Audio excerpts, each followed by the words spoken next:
not a great slate of games, but we had some interesting endings here. And Indiana out in Bloomington playing Florida Gulf Coast was certainly one of those. They were down with 10 minutes to go. They were down a handful, and their offense looked awful in the first half. And they came back. They made a run, and they did it with the freshman Gabe Cupps on the court and the highly touted freshman Mackenzie Mbako on the bench. And I like this. I don't know if Mike Woodson's going to be able to go with this, Mac, but I like it because I just think it gives them more balance and more of another ball handler, maybe another perimeter shooter. Mbako is a pretty good shooter, but I just don't love the front line, the spacing when you have Mbako, Renew, and Khalil Ware. I don't like it. I feel like it's like a 1980s look, and I know they can all step out a little bit, but they're not really guys that you're going to respect stepping out. You're gonna dare them to make them until they start to make them. How much do you worry about that in this day and age when, to me, you better have shooting, and they were 4 for 13 from 3 tonight as a team.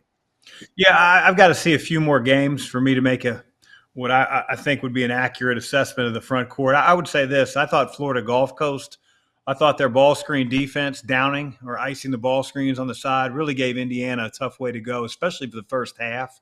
I was really impressed with Khalil Ware, though. They used him as a decision maker. When they started down in ball screens, the guard started taking the ball down and throwing it back to the high post, and he made some really nice passes and almost became more of a distributor than scorer.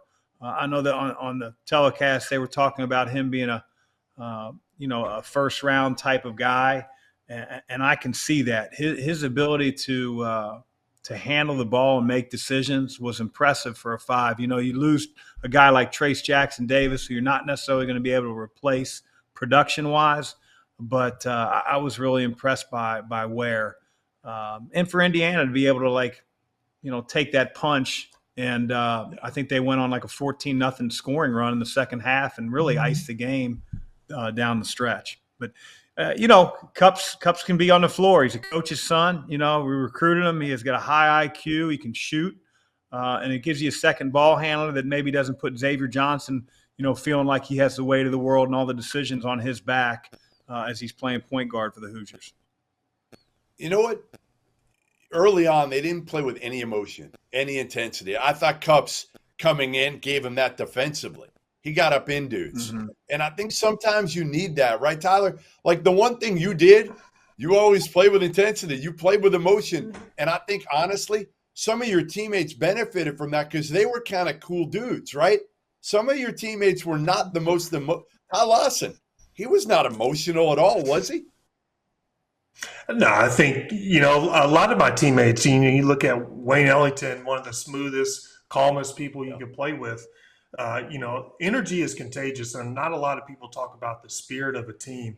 It's a huge factor and can play a big role in any team and have great chemistry.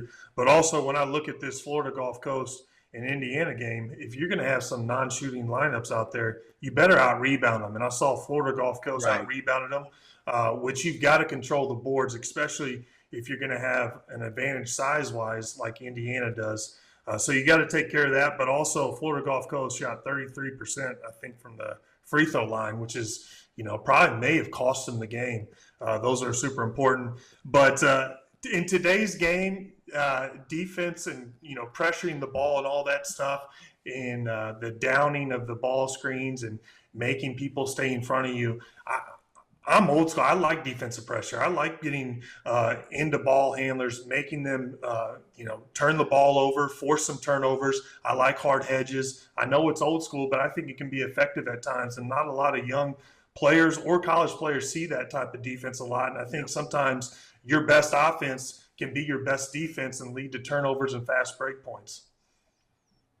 So we talked about this a little bit earlier about these early season games, Mac, and how much you want to take from them, like this one, right? Indiana struggles a little bit. They don't look great. They didn't look great in the exhibition games either. Again, I'm the only one who's got to, I got to watch these only because of my daughter. But like, how much are you putting in these when you struggle or you're winning by 40, which a lot of these teams did yesterday, like, what are you trying to take from these games? Well, I mean, I think it depends on where your program's at. But like, listen, not every low major and mid major team can be grouped all in one. Like Florida Gulf Coast is good. Like I don't want to throw any other team under the bus, but let's just say like Abismo State Northwestern isn't good, right? And so when you see somebody beat them by 50, it's not the same as IU beating Florida Gulf Coast by 6. I mean, Pat Chambers is a hell of a coach. He's got some really good players. I thought their scheme in terms of downing ball screens, and again, not being on IU staff, I don't know, did Florida Gulf Coast ever show that in the past? Who knows? I mean, it's game one. There's 0 film. You might have an exhibition or 2 if you're lucky. And, the Florida Gulf Coast film that you're watching, if you're IU's coaching staff, is a manager's copy that's probably, cutting off every 30 seconds. So you don't even know the guy's numbers that you're watching. It's tough. It's tough, man. And like, again, some of these cats can play.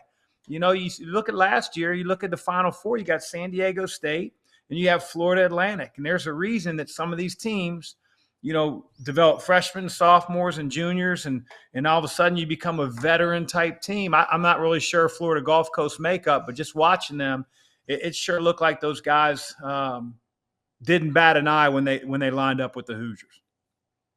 I think you can take, like, if you're Mike Woodson, I think you take away, like, hey, listen, man, we were down virtually the entire game, like you talked about. Now he knows that he can really trust Cups out there.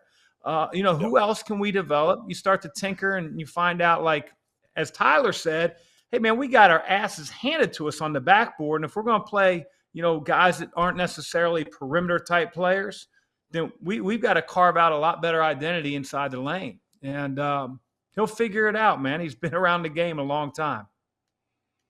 Yeah, the one thing I've learned over the years is not to overreact necessarily to one game. Like I remember a few years ago, Quentin Grimes, who's not a great shooter, at Kansas Champions Classic. It was their first game, and he went for like 27. He was like 5 for 7 from 3. And I was just like, is this good? And then everybody moved him up in the mock drafts after one game. And then he didn't make shots really the rest of the year. And again, you kind of learn. Even Terrence Shannon last year in Vegas, if you remember, there was a game where he went bananas. I was at it. He didn't miss a 3. And everybody's like, oh my God, Terrence Shannon's going to be a great shooter now.